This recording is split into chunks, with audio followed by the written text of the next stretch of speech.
Bonjour à tous. Nous sommes ravis de vous accueillir aujourd'hui pour parler de deux sujets passionnants que sont la data et l'intelligence artificielle pour les organismes de formation. Alors, pour commencer, je vous propose d'imaginer un monde où chaque étape du parcours d'apprentissage serait personnalisée, où les outils numériques simplifieraient nos tâches quotidiennes et transformeraient aussi nos méthodes de gestion. Vous l'avez compris, ce monde, en réalité, il est déjà là. Et c'est l'intelligence artificielle et les données qui sont en train de le façonner. Alors, l'intelligence artificielle bouscule nos processus et notre gestion. Et pourtant, d'ailleurs, c'est peut-être votre cas, beaucoup l'aperçoivent encore comme une technologie au mieux un peu mystérieuse, voire complexe, ou au pire un peu menaçante. D'ailleurs, on vous posera la question tout à l'heure pour voir là, comment vous voyez les choses. Alors en fait, qu'est-ce que c'est que l'IA finalement? Vous vous êtes sûrement tous déjà posé la question. Imaginez avoir à votre disposition un assistant virtuel qui comprendrait les besoins de chaque stagiaire, qui vous aiderait à anticiper les défis et à adapter les sessions en temps réel. Ou prenons un tout autre exemple. Imaginez des outils qui passeraient en revue des milliers de retours d'expérience issus par exemple de vos enquêtes de satisfaction et qui vous donneraient des idées peut-être plus claires, plus exploitables. En fait, c'est ce que nous offre aujourd'hui l'Alliance de l'intelligence artificielle et des données. Et aujourd'hui, justement, on a choisi de démystifier l'intelligence artificielle pour la rendre plus compréhensible, plus accessible, en vous montrant des exemples concrets qui vont vous donner la marche à suivre pour utiliser ces technologies, pour vous faire surtout gagner du temps. Et bien sûr, évidemment, ça va de pair pour vous faire gagner en efficacité. Donc, je me présente rapidement. Je suis Laetitia Perret. Je suis chargée de marketing et communication chez Access et je serai accompagnée aujourd'hui par Cécile Buret, chargée d'affaires pour l'offre e-parcours, et par Ludovic Genot, directeur du département data et innovation chez Access. Cécile, Ludovic, bonjour à tous les deux. Bonjour Laetitia, bonjour Ludovic et bonjour à toutes et à tous. Bonjour Cécile, bonjour Laetitia, bonjour à tous. Très heureux d'être avec vous ce matin. Alors, sans surprise, aujourd'hui, on va parler de data et d'intelligence artificielle. On illustrera ces concepts par des cas concrets d'utilisation sur l'outil ChatGPT. Et on se réservera un petit temps d'échange à la fin pour répondre à toutes vos questions. Avant tout, quelques mots sur Access. Donc, notre mission est de proposer une offre globale de transformation digitale à nos clients. Aujourd'hui, nous sommes 300 collaborateurs répartis autour de 3 pôles d'expertise. Donc, le pôle software qui développe des logiciels métiers comme e-parcours, par exemple, pour les organismes de formation. Le pôle cloud qui vient héberger nos solutions et les données qu'elles contiennent en France sur nos propres data centers. Et enfin, le pôle digital service qui est une agence de communication intégrée et qui vient aider nos clients à développer leur visibilité en ligne. Donc, 3 pôles qui travaillent en synergie pour fournir une offre globale de transformation digitale à nos clients. Alors, avant d'entrer dans le vif du sujet, je vous propose de répondre à un premier sondage pour savoir ce que représente l'intelligence artificielle pour vous aujourd'hui. Vous pouvez répondre dans l'onglet qui se situe à droite de votre écran. Je vous laisse un petit instant pour répondre. Alors, avant de parler d'intelligence artificielle, je pense qu'il est important qu'on s'arrête un moment sur la data, avant toute chose. C'est vrai qu'on en parle beaucoup, on ne prend pas toujours le temps de comprendre ce que c'est vraiment et pourquoi c'est aussi fondamental que ça. Cécile, est-ce que tu peux nous expliquer ça simplement ? Oui, tout à fait, Laetitia. En effet, les données. Aujourd'hui, on va parler donc des données de manière générale. Qu'est-ce qu'une donnée? Pourquoi et comment vous, organismes de formation, vous collectez l'ensemble de ces informations? Alors, en effet, on peut pas parler aujourd'hui, je pense, d'intelligence artificielle sans penser aux données. Je pense que c'est, on va dire que c'est la matière première aujourd'hui de l'intelligence artificielle et c'est peut-être quelque chose qu'on va reprendre plusieurs fois dans ce webinaire. Vraiment l'intérêt d'avoir des informations précises, des données précises. Alors, vous, organismes de formation, quotidiennement, vous recueillez une mine d'informations. Ces informations, elles sont qualitatives, elles sont chiffrables. Vous allez avoir des informations sur vos apprenants, sur vos formateurs, le nombre d'heures que vous réalisez dans les différentes sessions. Vous avez aussi des informations qui vous reviennent de par vos évaluations. Vous faites des évaluations à chaud, à froid, les enquêtes de satisfaction, l'ensemble des commentaires que vous recueillez dans ces enquêtes, comment vous allez pouvoir les analyser. Donc tout ça aujourd'hui, c'est votre quotidien. Alors, on va dire que ces données, elles vont trouver un sens aujourd'hui, mais qu'à partir du moment où elles peuvent être analysées. C'est vraiment le principe. Alors, pour piloter l'organisme de formation, j'ai besoin d'indicateurs très précis. J'ai besoin de données de qualité. Donc, ces données de qualité, il va falloir que je les classe, que je les décrive et que je les analyse. Et ça, on va le voir dans quelques instants quand je vous montrerai donc des tableaux de bord. On va voir justement jusqu'à où on peut aller dans cette analyse et que le but premier justement de ces données, de ces tableaux de bord, c'est de répondre à vraiment, je dirais, la mission numéro 1, c'est de vous aider dans la prise de décision. Alors, les résultats qu'on peut tirer de ces analyses, on pourra en avoir beaucoup. Moi, j'en ai sélectionné quelques-uns aujourd'hui. C'est optimiser la rentabilité de vos formations. Pourquoi telle formation fonctionne mieux sur telle et telle population? Bien évidemment, fidéliser vos clients, votre client. Est-ce qu'il y a un client particulier?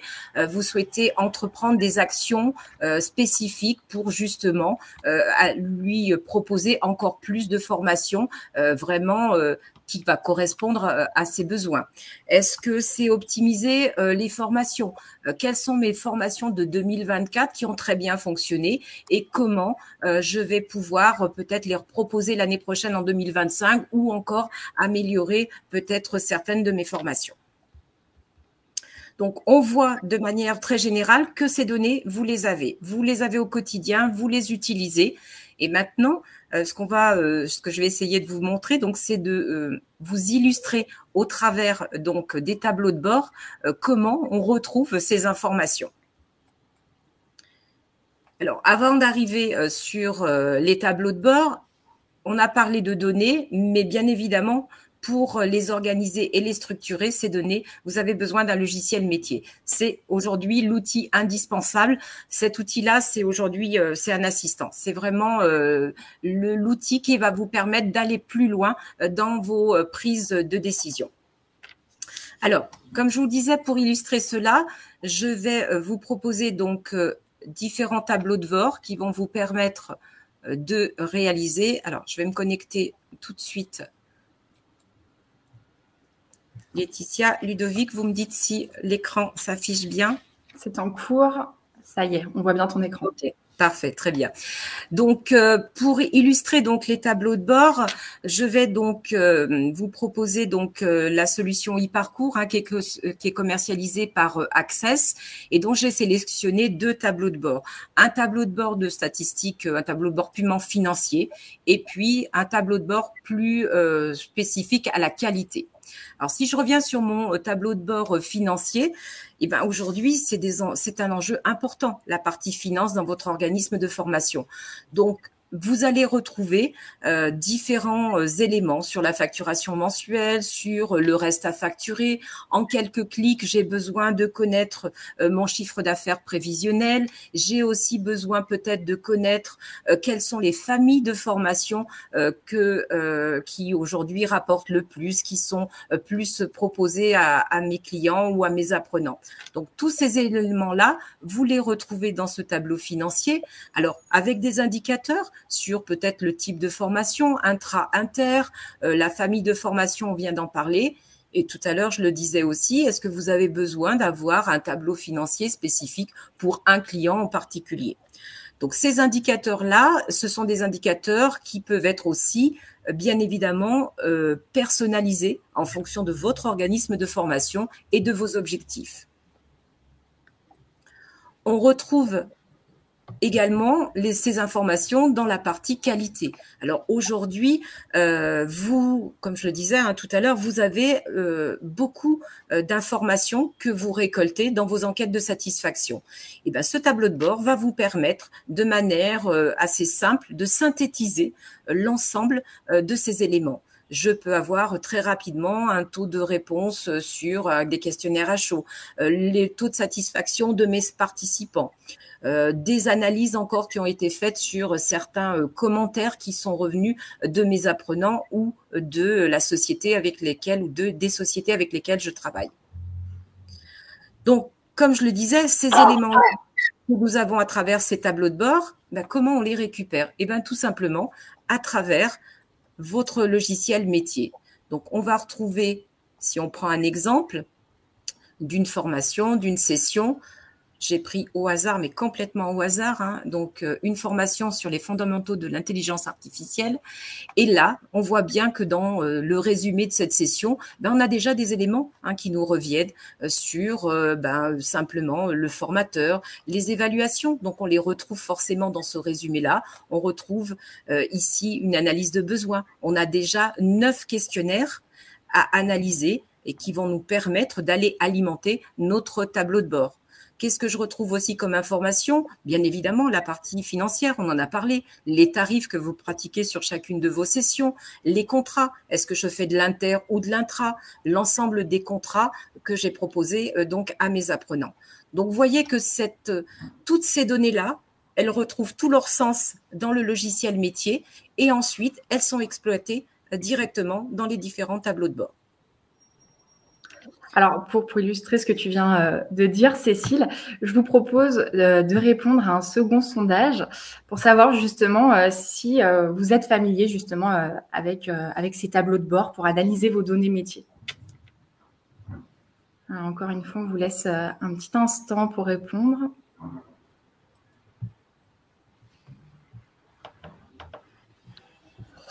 Alors, la data, l'intelligence artificielle, c'est vrai qu'on en entend souvent parler, mais ce sont des concepts qui peuvent paraître encore un peu énigmatiques. Je ne sais pas, Ludovic, si tu peux nous dire justement de quoi on parle exactement et comment est-ce que ça fonctionne? Alors, comment est-ce que ça fonctionne? Comment fonctionne l'intelligence artificielle? Vous avez 2 heures. Ça pourrait presque être le sujet du brevet des collèges cet après-midi pour l'épreuve de technologie et de sciences. Et moi, tu m'as laissé 10 minutes. Donc, je vais tenter de relever ce défi. Alors, je vous propose une petite expérience.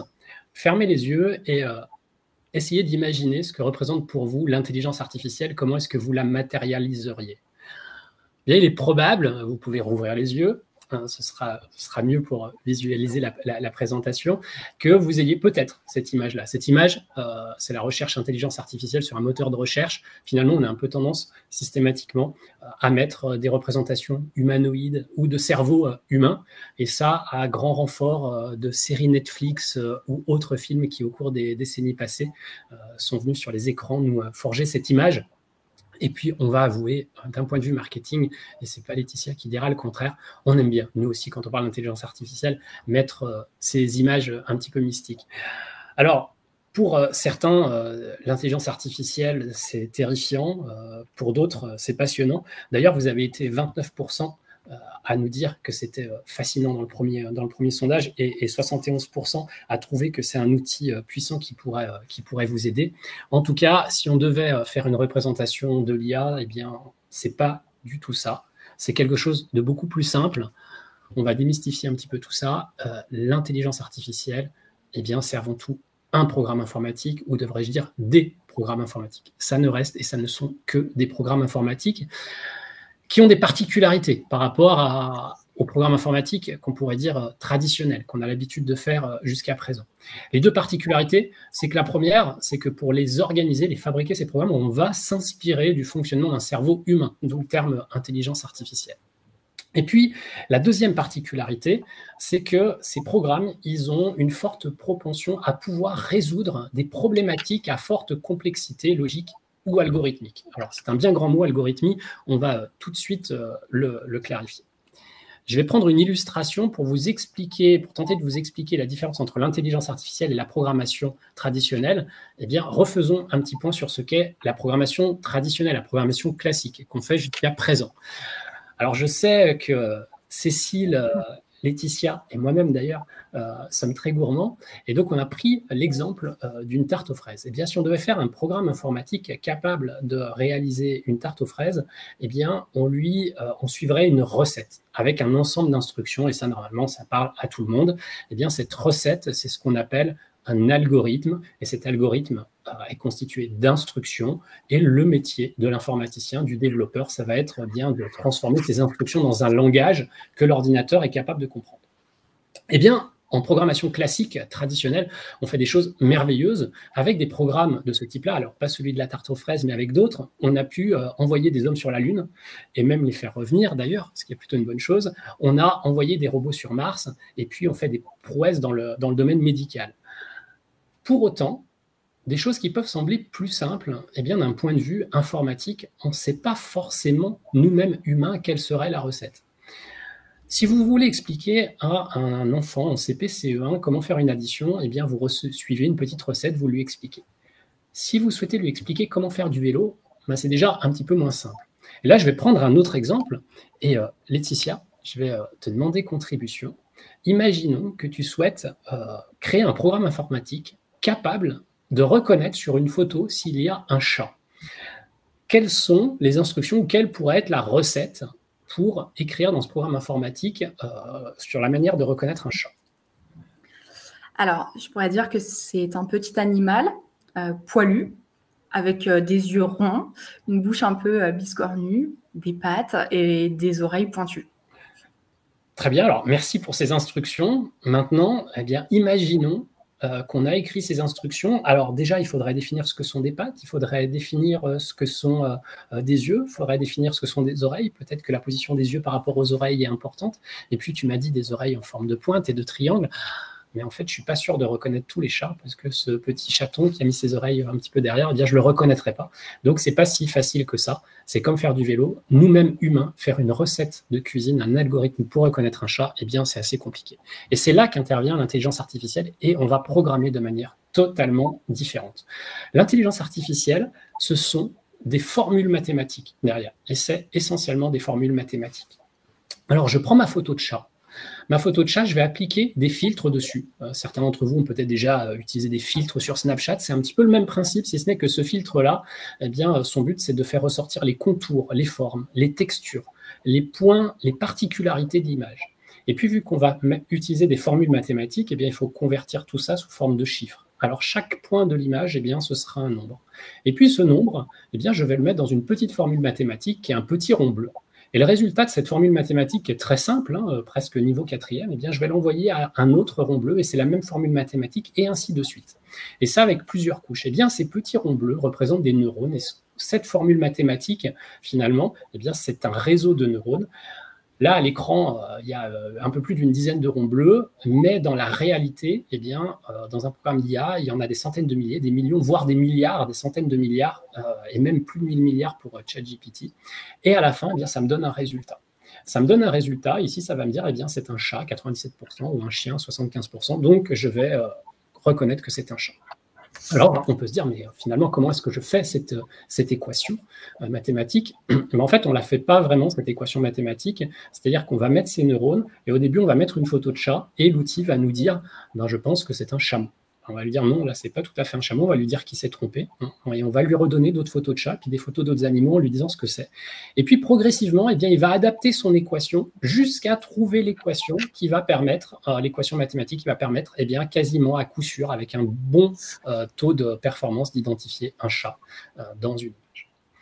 Alors, ceci étant dit, on a simplifié, mais le format, le fonctionnement de l'intelligence artificielle, c'est bien ça. Ceci dit, si j'ai une intelligence artificielle qui sait reconnaître les photos de chats dans mon logiciel, ça ne va pas beaucoup m'aider. Mais sur ce même principe, eh bien, on va pouvoir résoudre tout un ensemble de problématiques où, par le passé, en informatique traditionnelle, eh bien, c'était beaucoup plus compliqué. Lorsqu'on a un sondage de satisfaction, savoir combien on a eu de notes 5 sur 5 ou de 3 sur 5, ça, on sait le compter facilement. Par contre, si on a mis une question ouverte en disant, eh bien, comment est-ce que je pourrais améliorer ma formation, qu'est-ce que vous auriez aimé avoir, et que j'ai 300 réponses, ça va me prendre un petit peu de temps pour dépouiller tout ça. Eh bien, tous ces résultats, je peux les envoyer à un programme en intelligence artificielle qui va mettre tout ça sous forme de chiffres et à la fin, qui va me faire une synthèse et me dire, eh bien, voilà ce qui ressort majoritairement et donc je vais gagner énormément de temps. De même, imaginons que je souhaite faire un nouveau programme de formation sur l'intelligence artificielle à destination des dirigeants d'entreprise et je veux utiliser des mots, des thématiques qui parlent à un dirigeant d'entreprise. Ça peut nécessiter un petit peu de temps pour organiser tout ça, mais je peux demander à un moteur d'intelligence artificielle qu'on va appeler génératif, c'est-à-dire qui va me générer du contenu, et bien de me faire une proposition, et ça peut être une source d'inspiration. Ou alors, eh bien, je peux poser des questions à mon logiciel, dis-moi, e-parcours, fais-moi une synthèse de la satisfaction client concernant le parcours de formation sur l'IA. Et là, pareil, eh bien, on va comprendre les mots qui ont été saisis, on va aller chercher les informations dans le logiciel et faire une synthèse de manière automatique. Donc, des sujets qui sont bien plus intéressant que uniquement reconnaître des photos de chat. Donc, en synthèse, l'intelligence artificielle, ça se distingue de la programmation classique par le fait que c'est avant tout des formules mathématiques, statistiques et de la probabilité. Il n'existe pas une IA, on a tendance à la personnaliser, mais il y a autant d'IA que de programmes informatiques qui peuvent apporter de la valeur ajoutée aujourd'hui sur du traitement automatique de documents, de la reconnaissance de caractères, beaucoup mieux que ce qu'on faisait avant, la reconnaissance d'émotions ou plutôt de sentiments dans des questionnaires de satisfaction sur des textes générés. Ça peut nous aider à générer automatiquement des reportings et à les analyser automatiquement. On verra un exemple tout à l'heure qui est assez bluffant. Faire de la planification automatique et tout un ensemble d'autres choses. Ça permet vraiment d'aller au-delà de ce plafond de verre qu'on avait en programmation traditionnelle et de résoudre des problématiques beaucoup plus complexes. Après, l'intelligence artificielle, c'est une grosse formule mathématique et au début, il faut y mettre des données. Donc, il faut avoir de la donnée de qualité. C'est là qu'on fait le trait d'union avec la présentation de Cécile tout à l'heure, l'importance de bien organiser ces données, faire en sorte d'avoir un logiciel qui permet d'organiser ces données. Et puis, de l'IA, il ne suffit pas d'avoir un tampon IA sur un logiciel pour qu'il soit magique. S'il a l'IA parce qu'il reconnaît des photos de chats, ce sera mignon, mais ce n'est pas forcément le plus utile. Donc, lorsqu'on voit écrit IA, il faut toujours se poser la question, oui, mais votre IA, elle fait quoi et qu'est-ce qu'elle fait de mieux? Et elle est très complémentaire de la programmation traditionnelle. C'est un petit peu la jambe droite et la jambe gauche aujourd'hui d'un bon logiciel.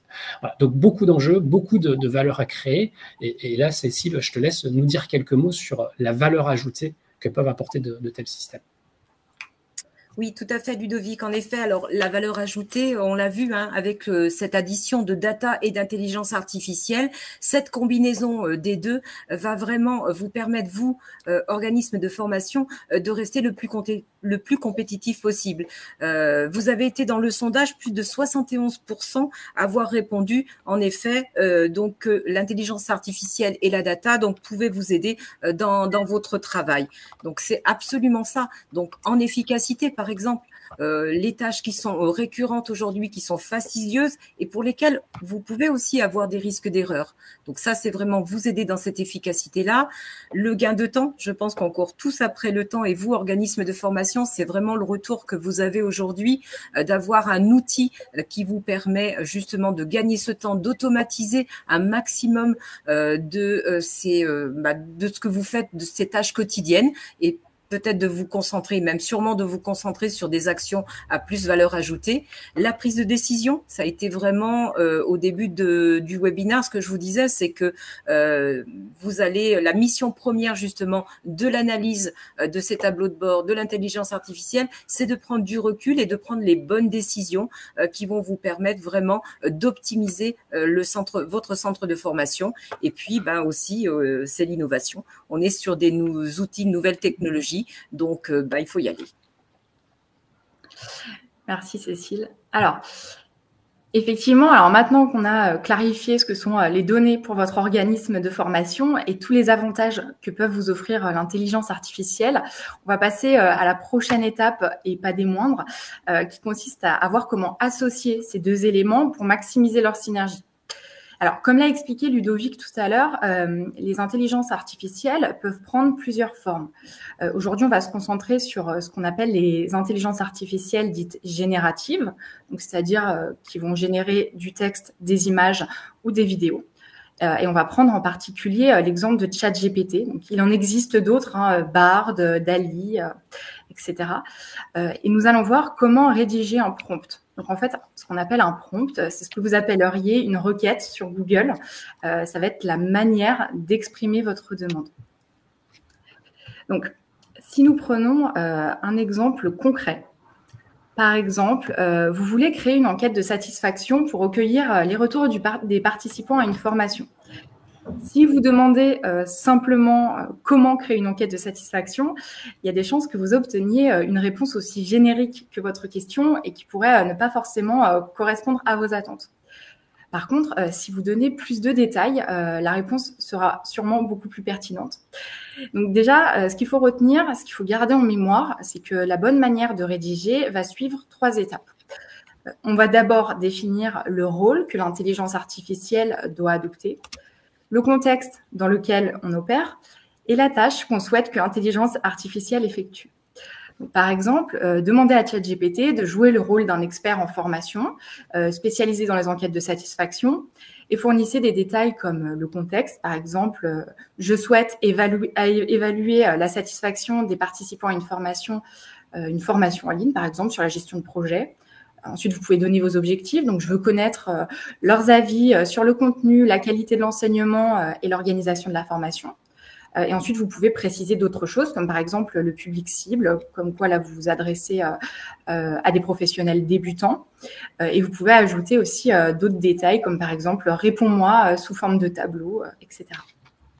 Et en fait, en donnant toutes ces précisions, ChatGPT pourra vous suggérer des questions spécifiques qui vont vous aider à obtenir des retours vraiment détaillés, surtout utiles, donc toujours dans cette optique de gain de temps et d'efficacité.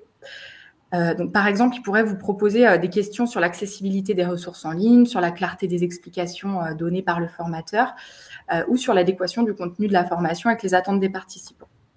En fait, en résumé, ce qu'il faut retenir, c'est que plus vous allez donner d'informations à l'intelligence artificielle, plus vous allez lui donner de matière et plus ces suggestions vont être précises et adaptées à vos besoins. Ludovic, je me retourne vers toi. Est-ce que tu pourrais justement nous faire une démonstration en direct de l'outil ChatGPT pour illustrer peut-être cet exemple et le rendre un peu plus concret? Oui.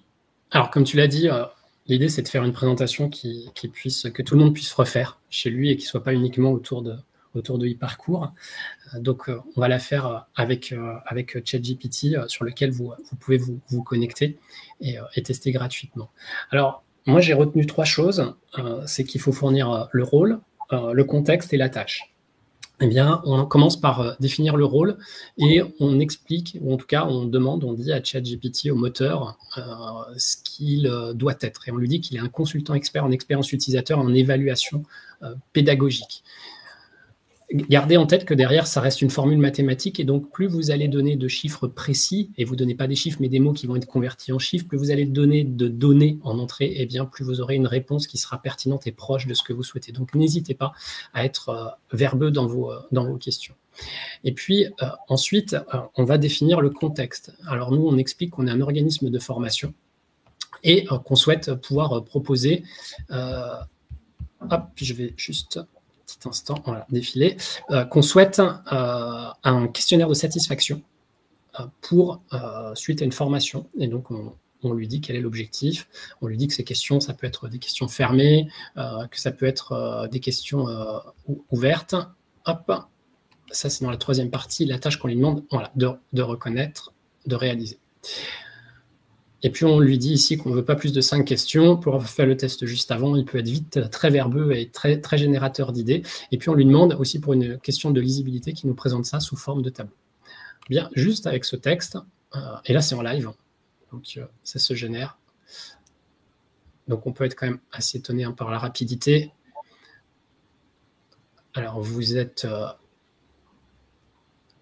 plus de la moitié à utiliser régulièrement des outils data et IA, donc... pas forcément surpris. Voilà, donc on voit qu'on a ici tout un ensemble de suggestions. Et on pourrait très bien de demander à ChatGPT de rajouter une question ou d'en enlever une, ainsi de suite, de rajouter des questions ouvertes. Donc, on voit ici comment évaluez-vous la qualité globale du contenu du cours. Et puis, on a des questions ouvertes, comme je le disais. Quel aspect de la formation avez-vous le plus apprécié? Et donc là, eh bien, c'est là-dessus où ensuite, on pourrait prendre même tous les résultats de ce questionnaire et demander à un programme d'IA d'en faire une synthèse. Alors, justement, pour analyser, vu que je parle d'analyser des résultats, on va faire une illustration de l'analyse des résultats. Je vais repasser un instant sur eParcours, mais vous pouvez le faire avec votre logiciel si vous avez un logiciel, on espère en tout cas que vous en avez un, et je vais aller sur l'onglet statistiques et je vais récupérer, hop,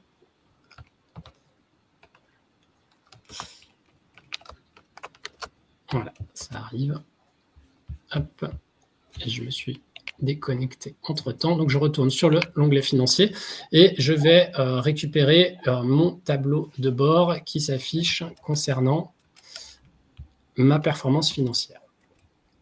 Donc, j'ai récupéré ce tableau et là, je vais en faire un copier-coller pour ChatGPT.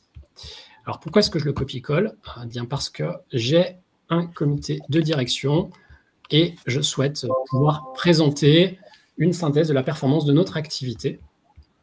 Et donc, je donne juste la photo, je demande une synthèse de l'activité, et là, dans un délai très court, eh bien, l'IA va être capable de lire le tableau de bord généré avec eParcours, d'aller en extraire les informations pertinentes et de me faire une proposition de synthèse.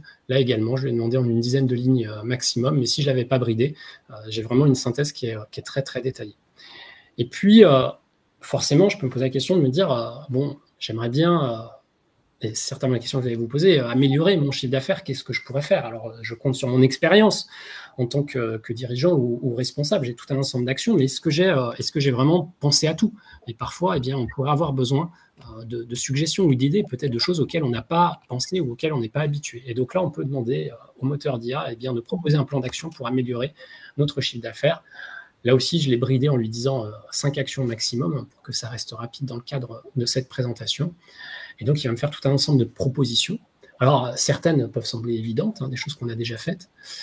D'autres, on n'y croit pas trop. Et puis, voilà. Et puis, à un moment donné, eh bien, on n'est pas à l'abri d'une bonne idée, à quelque chose auquel on n'a pas forcément pensé, à expérimenter. Donc, tout ça, ça reste aussi derrière des statistiques, de la probabilité, des formules mathématiques. Qui dit probabilité statistique, c'est-à-dire qu'il a analysé tout un ensemble d'autres éléments et ça lui fait dire que, eh bien, dans ce contexte-là, ça pourrait être pertinent de faire ça. Donc, ça peut, et dans un certain nombre de cas, les suggestions sont très pertinentes. Voilà, Laetitia, pour ce que je peux illustrer en quelques minutes par rapport au conseil que tu nous as donné tout à l'heure. Super. Et j'ai une dernière question pour toi, Ludovic. Quand est-ce qu'on commence à intégrer la stratégie dans nos stratégies, la data et l'IA? Est-ce que c'est aujourd'hui? Est-ce que c'est demain? Est-ce que c'est déjà trop tard? Alors, trop tard, pas encore. J'ai projeté cette photo à l'écran. Alors, certains, il y a 30 ans, n'étaient pas encore nés.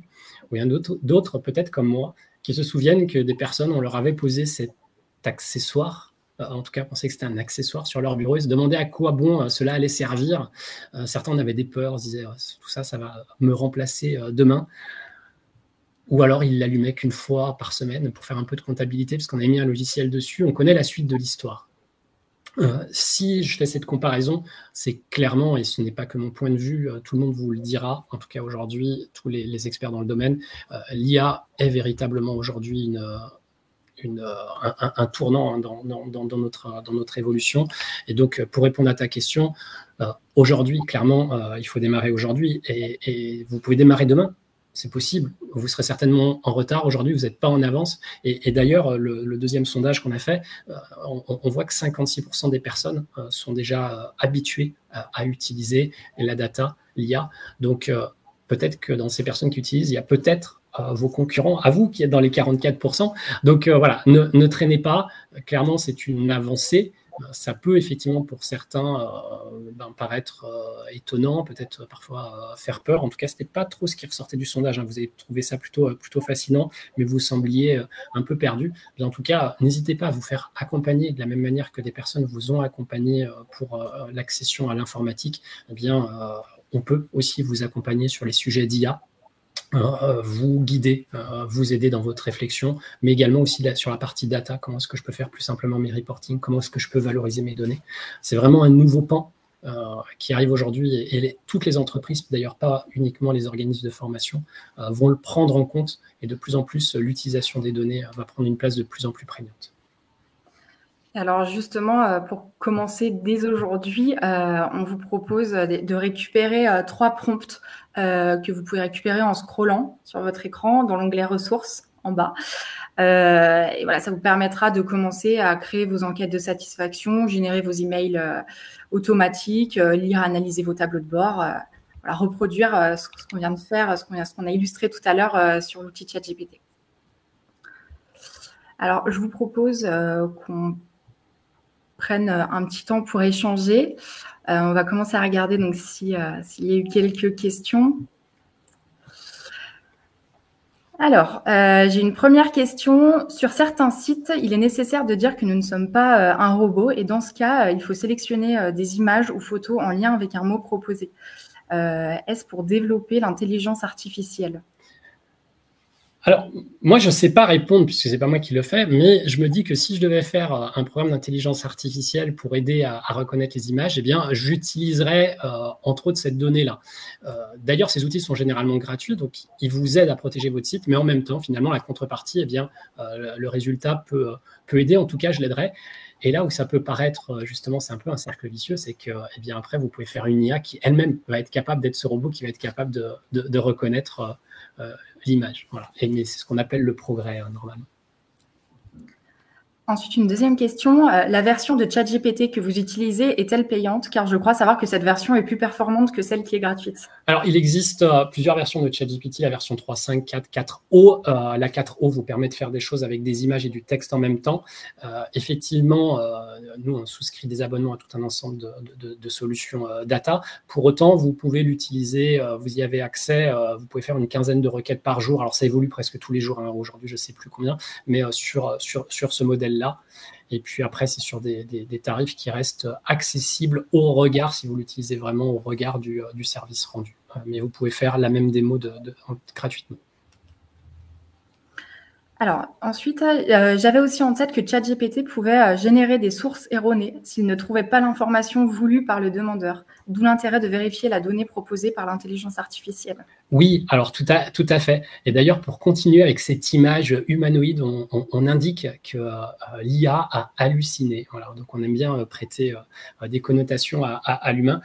Oui, l'IA peut totalement se planter complètement et vous dire des grosses bêtises. D'ailleurs, vous ne l'avez pas forcément vu tout à l'heure et j'aurais pu vous le dire, mais c'est écrit en bas, j'ai encore l'écran devant les yeux, ChatGPT peut faire des erreurs. Voilà, envisagez de vérifier les informations importantes.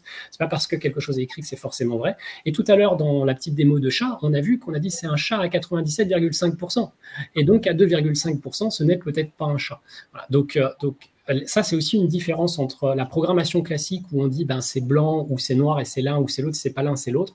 L'IA, on est avant tout formule mathématique, statistique, probabilité. Donc oui, on peut avoir des résultats qui ne sont pas forcément les bons.